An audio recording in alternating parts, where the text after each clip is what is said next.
Look, the industrial food economy has been obsessed with volume, and it has relentlessly increased scale in order to achieve volume. But as scale increases, diversity declines, and as diversity declines, so does health. And as health declines, the dependence on drugs and chemicals necessarily increases. And that's the industrial food economy. There's no doubt that there's antibiotic resistance in intensive livestock operations. The numbers are huge, and the concern is the Center for Disease Control in Georgia is, everybody's raising the alarm. Their value is not in production of food or the salvation of communities. Their value is to return to the directors in bonuses and to the shareholders of those corporations. That system cannot sustain agriculture as it has not sustained a fishery and cannot sustain forestry. Rural communities have always been poor, but they continue to be poor, even in the age of globalization with the promise of riches. So some people have seen rural communities actually as endangered habitats. Farming in the industrial era has become and is still becoming more highly specialized, technology intensive, unconnected from nature, and devoid of the human element. What we've done in the last 50 years is taken the people out of agriculture. We're still doing it.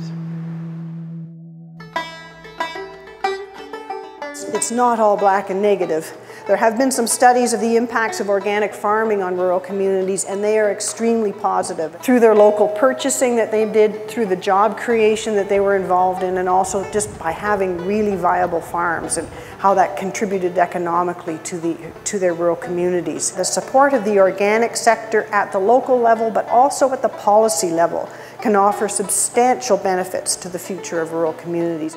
And we have found that if you do two things for farmers, they'll come to organic farming in large numbers.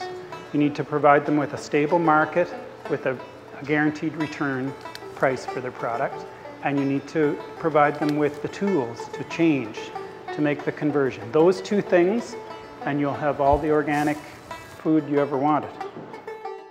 I produce food for my family, not for Japan, not for export.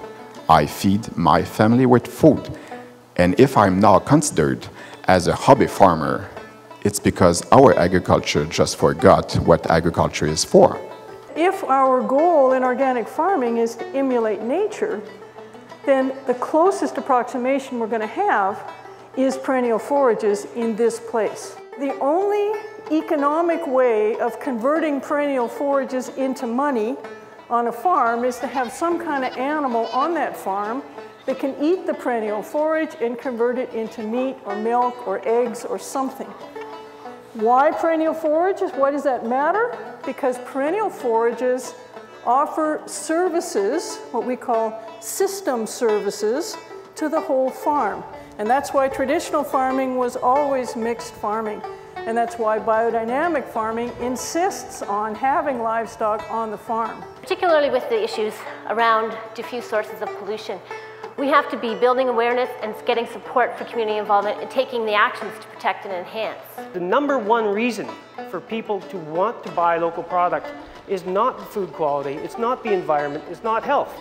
It's actually to make that connection. They are thinking that they want to support their local farms and their local businesses.